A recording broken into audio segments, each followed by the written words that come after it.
Pós-verdade e fatos alternativos. Os conceitos são recentes, mas a prática já é antiga. O que mudou ao longo do tempo foi o avanço da tecnologia e o impacto dessa facilidade na repercussão de notícias que nem sempre são verdadeiras e que agora alcançam milhares de pessoas em apenas alguns minutos. O Universidade Aberta deste mês discutiu o assunto e o Tá Rolando acompanhou o debate. Para discutir o tema da pós-verdade aos fatos alternativos, a FURB recebeu o professor Dr. Nilson Lage, autor de obras referenciais do jornalismo, acompanhado pelo professor do Programa de Pós-Graduação em Desenvolvimento Regional, Marcos Matede. A mediação foi do professor do curso de jornalismo da FURB, Sandro Galarça. A Universidade Aberta é um programa da Pró-Reitoria de Pesquisa, Pós-Graduação, Extensão e Cultura da FURB, a Propex, que tem trazido, à luz de alguns debates, temas muito interessantes para que a gente possa construir não só um conhecimento acadêmico, mas uma discussão e uma reflexão sobre temas transversais que impactam de maneira muito presente a nossa sociedade, não só de Blumenau, mas a sociedade brasileira e mundial como um todo. A palavra pós-verdade ganhou destaque durante as últimas eleições presidenciais dos Estados Unidos e também nas situações que envolveram a saída do Reino Unido da União Europeia, o Brexit, e chegou a virar verbete do famoso dicionário Oxford, que conceituou pós-verdade como um adjetivo que relaciona ou denota circunstâncias nas quais fatos objetivos têm menos influência em moldar a opinião pública do que apelos à emoção e a crenças pessoais. Lage iniciou a apresentação do tema destacando o processo de globalização, em que, segundo ele, houve uma concentração do comando da informação no mundo. Para Lage, ao contrário do que possa parecer, não são as redes sociais que propagam notícias falsas, mas a grande mídia, movida pelo interesse dos grupos que estão no comando. Ele citou algumas estratégias utilizadas na produção das pós-verdades. Teoria da conspiração.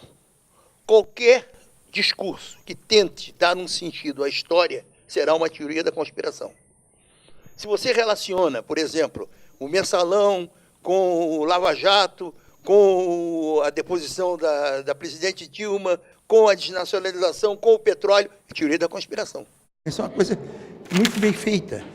Eles trabalham com modelos estatísticos, né? Trabalham com avaliação em supercomputadores, trabalham com recursos de mídia muito grandes, né?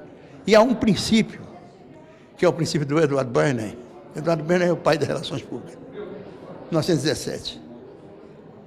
Que é o princípio seguinte: um grupo de pessoas que disponha dos meios e do conhecimento é capaz de fazer com que qualquer pessoa haja contra seus próprios interesses. Outra estratégia usada pela grande mídia para moldar a opinião pública, de acordo com o professor, é a falta de contexto. A história se passa a construir de fatos isolados, sem nenhum sentido, sem nenhum passado, porque não se pode atribuir a eles nenhum passado. Para o professor, outro expediente de manipulação está em transformar em lendas urbanas as informações que não se encaixam aos interesses da mídia. Ele citou o jogo Baleia Azul como exemplo. Baleia Azul. Parece a história da Baleia Azul. Teoria da conspiração, lenda urbana, lenda urbana, lenda urbana. Bom, na escola em que minha mulher trabalha, 3 meninas numa turma estavam se cortando. Então, lenda urbana, né? Estão percebendo? Por que é lenda urbana? Por quê? Porque não se enquadra na lógica dos caras. Lage vai ainda mais longe e afirma que o mundo sempre foi regido por notícias falsas. Desde o Santo Grau aos rios de ouro do Império Inca, notícias falsas fazem parte da história da humanidade. Na verdade, quem difunde notícias falsas é a mídia tradicional.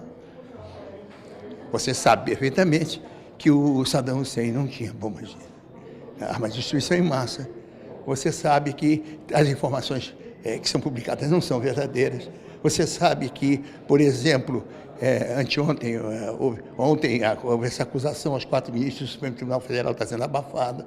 Você percebe que há uma direção, né? É uma direção de mentira. Ao longo da sua apresentação, o professor falou ainda sobre o financiamento da mídia e os conceitos que foram moldados pela história recente, como o compromisso com a verdade, que no século XIX passou da verdade da fé e do Estado para a verdade da burguesia.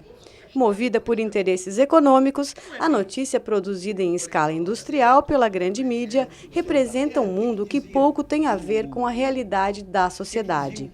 Enquanto isso, a mídia alternativa, impulsionada pela tecnologia, ainda não encontrou um modo de se sustentar. A mídia alternativa, ela não tem elementos de captação. Ela não apura, ela não tem nenhuma organização, nenhum blog desse, tem uma estrutura de apuração capaz de cobrir congresso ou qualquer coisa. Realmente é uma cobertura muito pequena. São blogs com uma pessoa só, duas, três, ou um grupo pequeno financiado por alguém, sem estrutura comercial nenhuma. Não há uma solução ainda para nós de conseguir organizar empresas que não sejam esses gigantes articulados com interesses grandes, né, que consigam sobreviver. Porque, realmente, minha querida, jamais empresa jornalística sobreviveu de anúncios, isso é conversa. A empresa jornalística sobrevive, primeiro, de verba de governo, segundo, de dinheiro para fazer propaganda contra, que chamam de relações públicas. Você recebe um dinheiro por vias perversas para fazer propaganda contra o governo, contra fulano, contra A, contra B, contra C. É assim que funciona, sempre foi. O segundo convidado da noite, o professor Matede, trouxe uma problematização das redes sociais e da internet para falar do tema. Ele inicia sugerindo que estamos vivenciando uma era de muitas verdades e que nós costumamos acreditar na nossa própria verdade. Em seguida, o professor comenta sobre a questão dos fatos alternativos e as controvérsias de ambos os conceitos. Assim, ele introduz a influência da internet. A forma de eu pensar isso, eu parto primeiro de um conceito de um sociólogo francês chamado Gerald Bron. Ele fala de quebra do mercado da informação.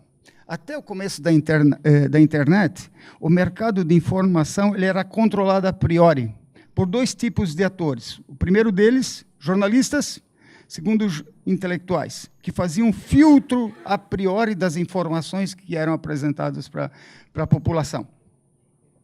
Com o surgimento da internet, se passa, por um lado, a circular informações, né, de uma forma desregulada. Isso força o trabalho do jornalista, isso modifica a checagem de informação do jornalista, mas também do intelectual. Na sequência, Matede traz para sua fala a questão dos mecanismos de filtragem existentes nos buscadores e nas redes sociais, que são conhecidos como filtros bolha. Em resumo, são algoritmos que personalizam as nossas buscas na rede de acordo com os nossos interesses e pesquisas anteriores. O Facebook é um exemplo muito claro. Nós temos, se vocês tiverem 1000 amigos no Facebook, vocês têm acesso a 30% das informações e, além disso, essas informações não são acessadas a todos. Ou seja, customiza a informação para vocês. Né? Então, as pessoas, em função da migração, do acesso da informação para a internet, né, as pessoas se tornaram reféns desses algoritmos que customizam a informação para as pessoas. Né? Além do Facebook, outras redes sociais e sites como Google e Amazon também fazem isso com as nossas buscas.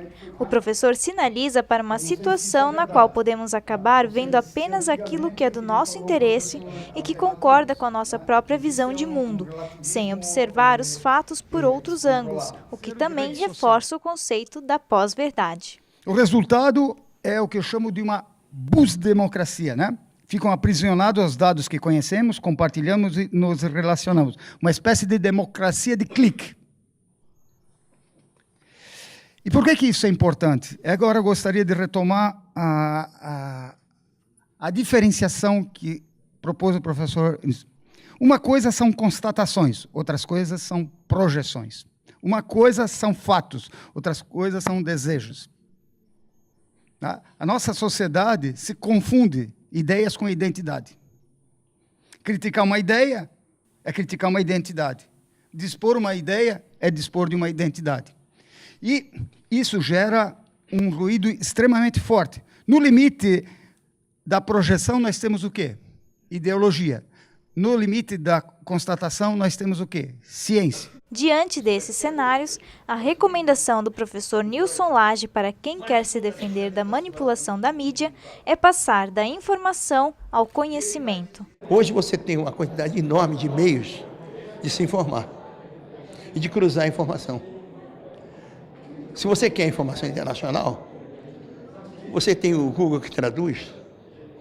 Você pode ir desde da TV iraniana até a Rússia TV, ou até a Xinhua, ou até, entendeu? Você tem uma pluralidade, você pode pegar a BBC ou a França Internacional, você tem uma variedade enorme de instrumentos. E você tem uma série de enciclopédias, em que você pode checar as informações. Então, saindo da ideia de você ser o receptor de informação e percebendo que você é o reprodutor da informação, que você é o consumidor da informação, partindo com uma atitude, vamos supor, positiva diante do que está recebendo, quer dizer, ativa e não passiva, você consegue superar. O assunto é complexo, mas super atual. E se você quiser rever ou acompanhar o debate, ele está disponível na íntegra no canal do YouTube que aparece na tela. E se você ficou com alguma dúvida ou quer enviar alguma sugestão para o programa, contate a gente pelas nossas redes sociais. E a gente volta na semana que vem. Tchau!